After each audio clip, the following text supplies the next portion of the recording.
So I grew up in a household of me and 4 brothers, 5 brothers, and we lived in quite a poor area.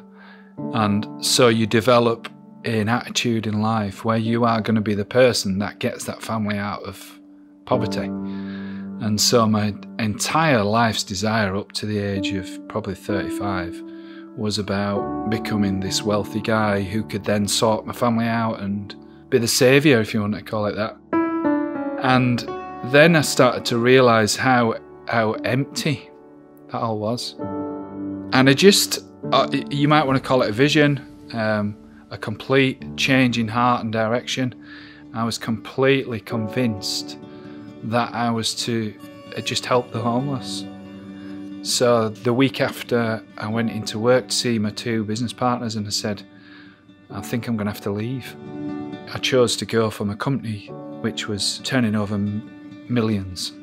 And just that choice of, okay, I no longer choose to want to become rich, I choose to become poor to serve the people that we're passionate about, is a huge life change.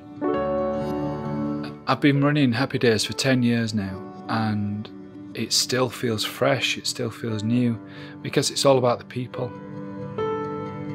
People look at the homeless on the street and they think they are such and such.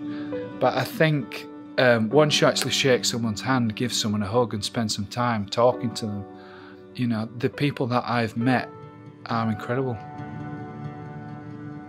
So what we do with Chaotic People is we just help them to find peace, we help them to find a home, we want to develop community around them.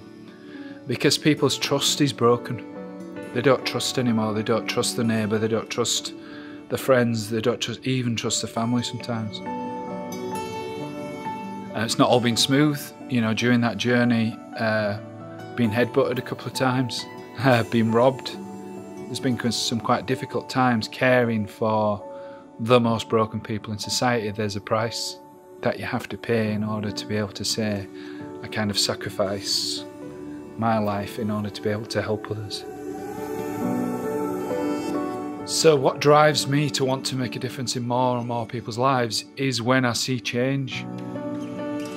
When our guys get it, when they start to become well after a couple of years, the first thing they do is they reunite with family, and then they look out and they go, what difference can I make in the world? Surely that's what it's all about. Surely it's about not just me or our team making an impact, but for that to breed and for people to go, actually, I'd really like to make a difference now.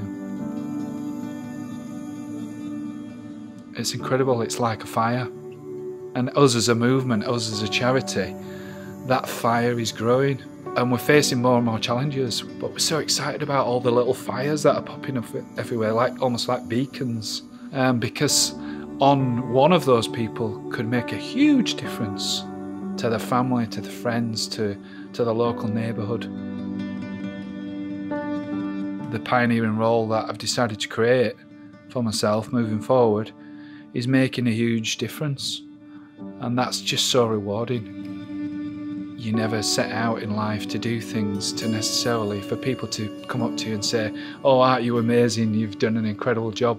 But people are saying things like, I would be dead if it wasn't for the work you've done in the charity. I couldn't speak. I was just so moved by them saying thank you for the work that's gone on. So I've just turned 50 on Sunday, and I would say that my big life message is really small. And it's about loving your neighbour. It's about helping people to hope again.